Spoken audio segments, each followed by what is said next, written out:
Hello అందరికీ, నేను మీ Lakshmi Narendra. Welcome to my channel మీ లక్ష్మీస్ ముచ్చట్లు. ఇవాళ ముచ్చట్లు వచ్చి ఆకుకూరల గురించి. చాలా ఫ్రెష్గా ఉన్నాయి కదా. ఇంత సమ్మర్లో ఇలా ఆకుకూరలు ఇంత హెల్దీగా గ్రో అవటం అనేది మామూలు విషయం కాదు. దీని వెనక చాలా కష్టం ఉంది. ఆ కబుర్లన్నీ మీకు చెప్తాను. అసలు ఆకుకూరలు అంటే అబ్బా ఆకుకూరలా ఏం తింటాంలే అనుకుంటాం కదా. కానీ దీనిలో ఉన్న బెనిఫిట్స్ మీరు పూర్తిగా తెలుసుకోగలిగితే రోజు ఆకుకూరలే తింటారు. అంత ఆరోగ్యానికి అంత మంచిది. కూరగాయల కంటే కూడా ఆకుకూరల భోజనం అనేది అంత హెల్దీ. ఆకుకూరలో ఉన్నటువంటి బెనిఫిట్స్ ఏందో ఒకసారి తెలుసుకుందామా. ఆకుకూరలో ముఖ్యంగా విటమిన్ ఏ, దాన్నే యాంటీ ఆక్సిడెంట్స్ అని కూడా అంటారు కదా. వ్యాధిని తట్టుకునే శక్తిని ఇస్తుంది బాడీకి. విటమిన్ ఏ ఎక్కువగా ఉండటం వల్ల కళ్ళకు చాలా మంచిది. అదేవిధంగా గోంగూరలో వీటిల్లో ఐరన్ ఎక్కువగా ఉండటం వల్ల రక్తహీనత అనేది రాదు. అంతేకాకుండా న్యాచురల్ మినరల్స్ ఎక్కువ ఉంటాయి ఆకుకూరలో. దానివల్ల రక్తం ఎక్కువగా ఏర్పడుతూ ఉంటుందన్నమాట. కాల్షియం విపరీతంగా ఉంటుంది. ఆకుకూరలు రోజు తీసుకోగలిగినట్లయితే నువ్వులు కూడా తినాల్సిన అవసరం లేదు, అంత కాల్షియం వస్తుంది అన్నమాట. అంతేకాదండి, దీంట్లో గుడ్ కొలెస్ట్రాల్ కూడా ఉంది. ఇలా ఒకటి కాదు రెండు కాదు చెప్పుకుంటా పోతే ఎన్నో బెనిఫిట్స్ అనమాట. రక్తహీనతకి, ఎముకల దృఢత్వానికి, రెస్టిరేషన్ పవర్ పెరగటానికి, ఇట్లా అన్నిటికీ, గర్భవతుల కానుంచి చిన్నపిల్లల కానుంచి ముసలి వాళ్ళ వరకు అందరికీ ఈ ఆకుకూరల వల్ల చాలా యూజ్ ఉంటుంది. సో ఇప్పటి వరకు వీక్లీ వన్స్ ఆర్ ట్వైస్ తిన్నాం కదా. ఇక నుంచి కాస్త రోజు ఆకుకూరలు ఉండేటట్లు చూసుకుందాం. మరి దీన్ని ఎలా గ్రో చేశాను ఏంటి ఆ ప్రొసీజర్ అంతా చూద్దామా ఒకసారి. వచ్చేయండి. ఆకుకూరల మొదలు పెట్టడానికి ఇలా గుంటలు తీసేసి నీరు పెట్టేసుకున్నాను. ఇప్పుడు ఈ 2 బొచ్చెలు ఎండుటాకులు స్మాష్ చేసిన పౌడర్ ఇది. ఈ 2 బొచ్చెలు ఈ గుంటల్లో వేసేసి చక్కగా పరిచేస్తాను.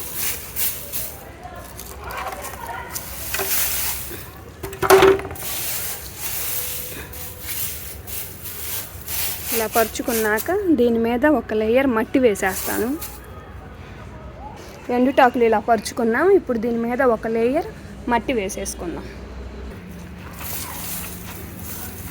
ఇలా ఒక లేయర్ మట్టి వేసుకొని చక్కగా పరుచుకుందాం.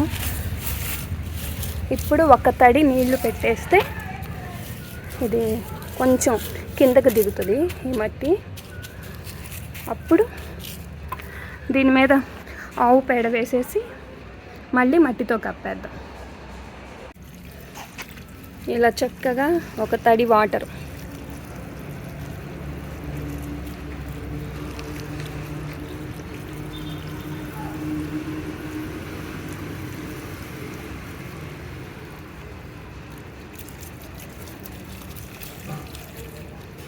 ఇంకా వాటర్ తడి సరిపోతుంది. చక్కగా నీటినంటిని అబ్జర్వ్ చేసుకొని కొంచెం కిందకి దిగింది కదా. ఇప్పుడు ఆవు పేడను వేసి పైన ఇంకొక మట్టి లేయర్ వేయచ్చు. లేదంటే ఆవు పేడ మట్టి మిక్స్ చేసేసి ఒక లేయర్ లాగా కూడా వేసేసుకోవచ్చు. ఇది ఆవు పేడ. ఈ ఆవు పేడని ఈ మట్టిలో మిక్స్ చేసేసి చక్కగా వేసేసుకుందాం. పురుగులు చూడండి ఎలా ఉన్నాయో. ఇది చాలా బలం అన్నమాట. ఇప్పుడు ఈ పేడనంతా ఈ మట్టిలో కలిపేసి అక్కడ చల్లుకుందాం. పేడని మట్టిలో కలిపేసుకున్నాను. ఇంకాస్త కలుపుకుందాం. ఈ 1 గ్రాము పేడలో అనేక రకాలైన సూక్ష్మక్రిములు ఉంటాయి. ఇక్కడ మీరు చూడండి పురుగులు ఎలా కదులుతున్నాయో. ఈ పురుగులు కూడా వానపాముల లెక్కే నేలకి చాలా మంచిది. ఒకప్పుడు బియ్యంలో పురుగులు చూసే భయపడేదాన్ని నేను. అట్లాంటిది ఇప్పుడు ఏదైనా మనసుకు నచ్చితే ఆ పని చేయగలుగుతాం కదా. అయిపోయింది. పేడని మట్టిని కలిపి మిక్స్ చేశాను. ఇప్పుడు ఈ ఆవు పేడ మట్టిని కలిపి మడులు చేశాం కదా, అక్కడ పైన లేయర్గా వేసేసుకున్నాం.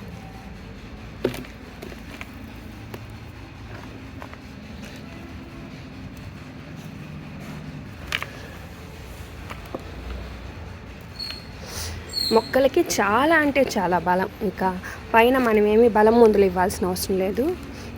కింద మట్టి ఇంత బలంగా ఉంటుంది కదా ఆవు పేడలతో ఎండుటాకులతో. సో చక్కగా మొక్క ఎదిగే కొద్దీ లోపల కూడా ఇవన్నీ కుళ్ళిపోయి మంచి ఎరువుగా తయారవుతాయి అన్నమాట.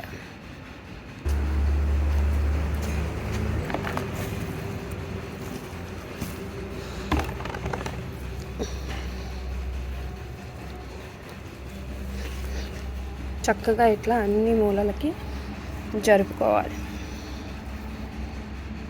ఇంకో బొచ్చు కూడా వేసుకున్నాను. చక్కగా అంతా స్ప్రెడ్ చేసేస్తున్నా.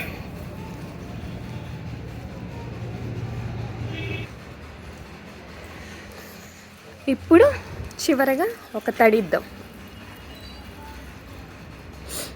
ఆవు పేడలో ఉన్నంత సారం అంతా చక్కగా నేలలోకి దిగిపోతుంది.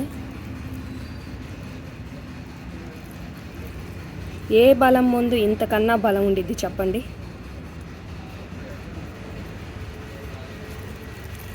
ఇప్పుడు చూడండి నేల ఎలా ఉందో. ఇలాంటి చోట ఆకుకూరలైనా మొక్కలు టమోటా వంగ మిరప ఏది పెంచినా కూడా చాలా బలంగా గ్రో అవుతాయి అన్నమాట. పైన మందులు కొట్టడం కాదు, కింద రూట్స్ నుంచి బలం అందేటట్లు చూడాలి మనం.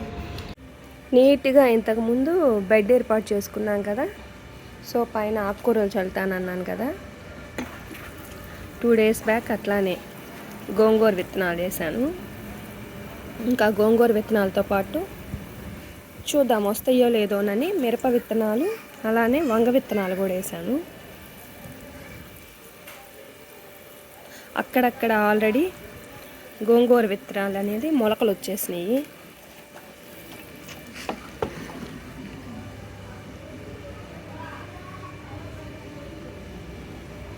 ఇక్కడ ఈ ఫ్రంట్ ఈ కొంచెము మెంతులు చల్లాను, వస్తాయో లేదో చూద్దామని. నాకు మెంతులు ఎప్పుడూ అంత పర్ఫెక్ట్గా రావు, సో అవి కూడా మొలకలు వస్తున్నాయి.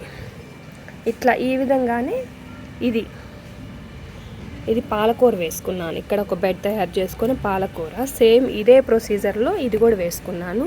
ఇది వచ్చేసి ఇప్పుడు దీని ఏజ్ వచ్చేటప్పటికి 10 to 12 days అనుకుంటా. అదేవిధంగా ఇది కొయ్య తోటకూర. ఇక్కడ కొయ్య తోట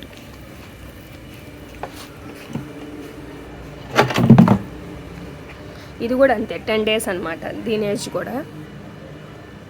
అదేవిధంగా ఇక్కడ పెరుగు తోటకూర, గోంగూర, పాలకూర, ఇది గోంగూర, చుక్కకూర, మరలా పాలకూర, గోంగూర ఇట్లా సళ్ళుగా పెట్టాను. దీని ఏజ్ వచ్చేటప్పటికి 1 month. తోటకూర అయితే కటింగ్కి వచ్చేసింది, కట్ చేసుకోవచ్చు. అక్కడక్కడ పెద్ద మొక్కలుగా పెరిగినాయి కదా, వీటిని అయితే కట్ చేసుకోవచ్చు మనం. నార్మల్గా విత్తనాలు చల్లినా కూడా మొక్కలు వచ్చేస్తాయి, కానీ అలా కాకుండా ఇది సేంద్రియ వ్యవసాయం, నేచర్ ఫార్మింగ్ అంటారు కదా, ఆ ప్రొసీజర్లో చేశాను. నచ్చిందా మీ అందరికీ?